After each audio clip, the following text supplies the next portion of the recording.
Welcome back to Our Community. Susie Thomas visiting with Dr. Fran Miller because it is Children's Dental Health Month.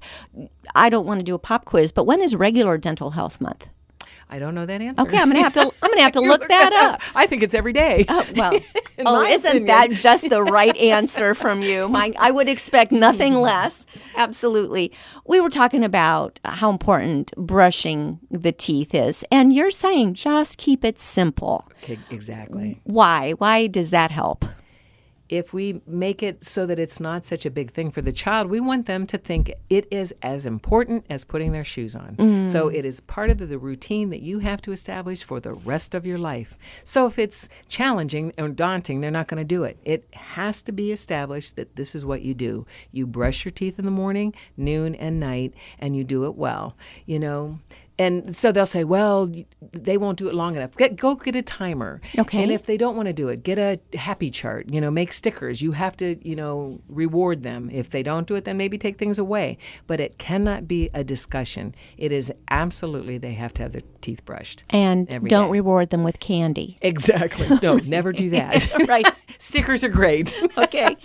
I have heard people say that this is a great weight loss technique that they've used when they desire and have this craving for dessert. They go brush their teeth because you have that flavor of the toothpaste, and it does the trick. And so you get the double whammy of an extra toothbrushing in there. That would be great. And you haven't eaten that brownie. Yeah, that would be good. I'll try that. I'll try it if you try it. Like as if you need to try it. Good grief. What called you to this? You were a teacher, which I think that makes you a great children's dentist.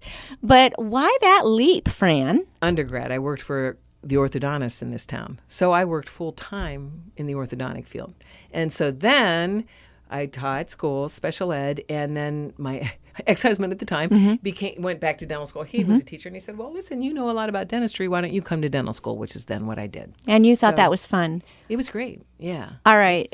I've heard dental school is killer. Oh, it is. I mean, it is. And we worked full-time through going to school. But yeah, it's tough. It is. But it's nice because then I can still teach. Yes. Every single day. You still are. That's such an important thing. So you have such an engaging way with children. Oh, well, can that be taught to somebody, or is that just in you? I mean, when a little one comes to see you, what is your technique of how to engage them so they're not afraid of you, Fran?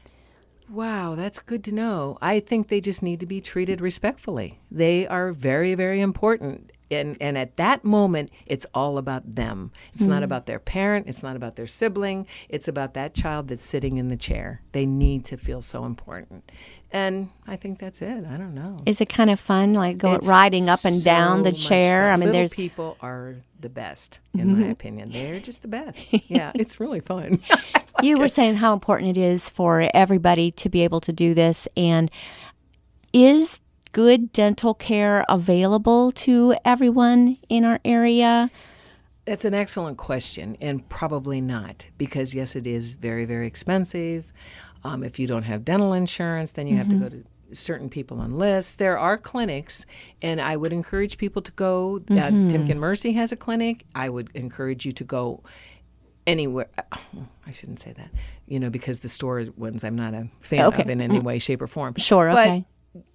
Yeah, I would just love to see everybody have access to it, and that is a problem. That is a huge problem because it is not inexpensive at all.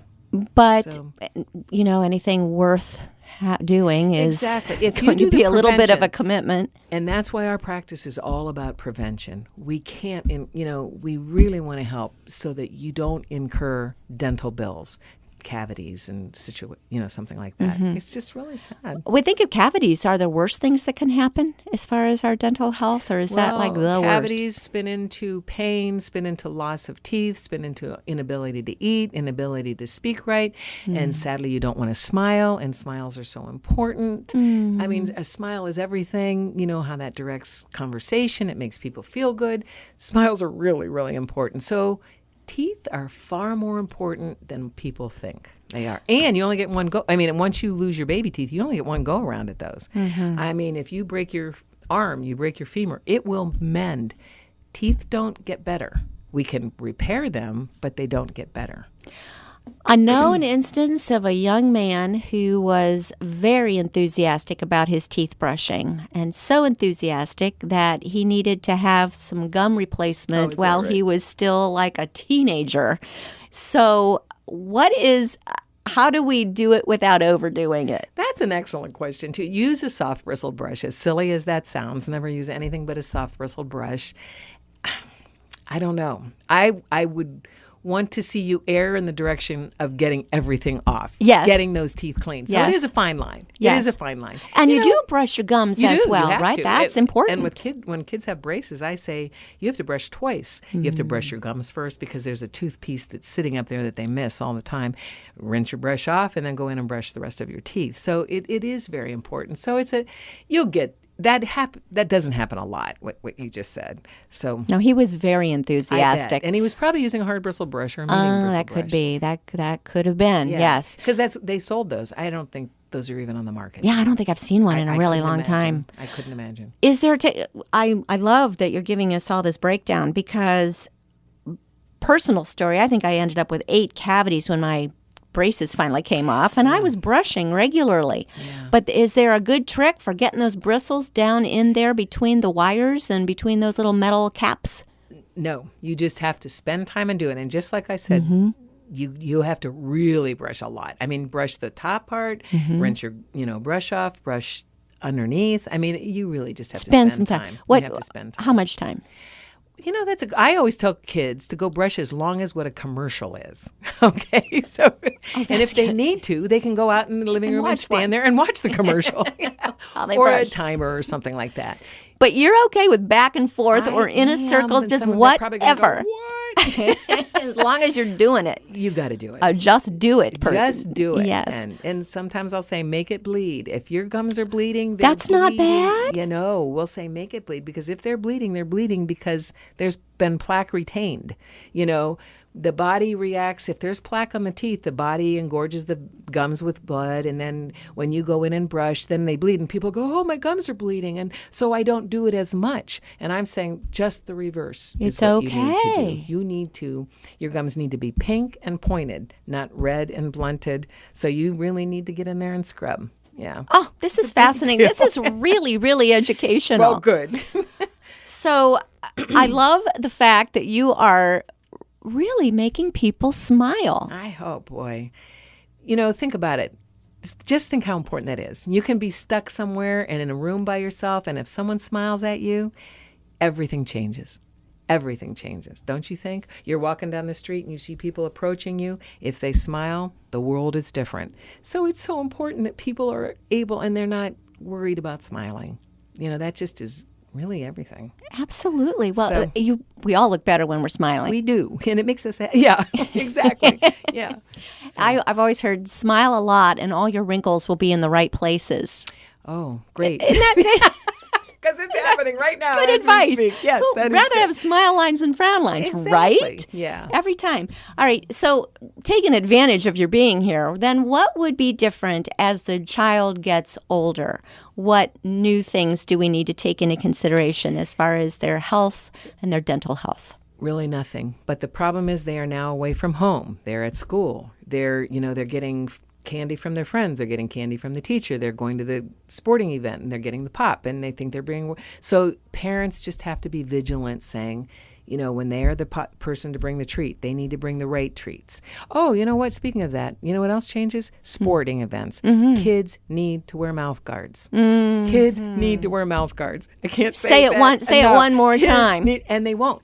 And so I get crazy because they all aren't doing it. So I always say to my macho boys, wear a pink one. You be the leader. Yeah. Yeah. Because and please coaches, don't let the basketball kids on the court without a mouth guard. I thought that absolutely was a requirement. Football when did that stop? Football, they have to. Yes. The biggest tooth breakers are basketball and baseball. So they should not be allowed anywhere on the court without a mouth guard. Wow. And our boys always had them on. I can't believe that they don't. Mm-mm, they don't. Girls softball does. Football does, obviously. I think lacrosse has stepped up to the plate.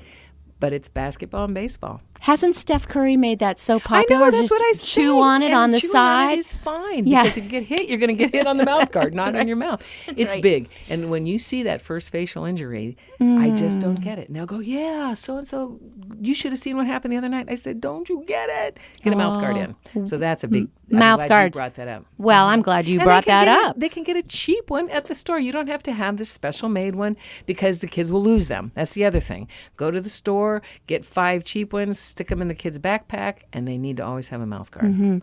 What happens if a tooth falls out? You have, the unthinkable happens. They run into something and they lose a tooth. Can it be saved? Yes, oftentimes it can. So funny thing is, either if a tooth completely falls out, try and get it back in the child's mouth, have him keep it in that same environment, and get to the dentist, and the dentist can put it back in.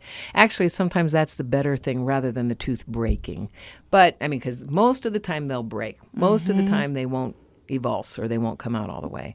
So you just need to get to the dentist right away. And then everybody's involved. Usually the nerve is involved, so you get the endodontist in there. So it is such a big event for oral injuries. It's far bigger than a broken arm.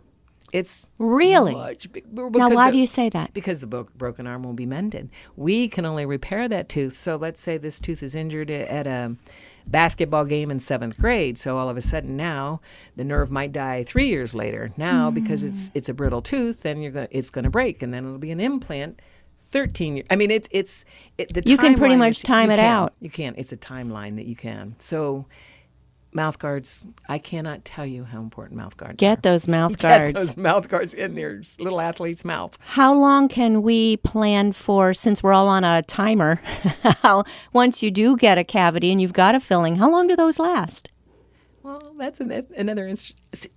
They should last a long, long time. See, I'm still putting the silver fillings in because they last a lot longer. Yes. So there's a conversation about that, but that's almost an academic conversation. I would love for them to last forever. If you do the things I ask, if you brush and floss, stay away from sugar, you shouldn't get cavities. Right. Now, obviously, there's issues. When someone's immunocompromised, there's always that other side of the story. But for the most part, I would love it to last forever if you keep your teeth clean.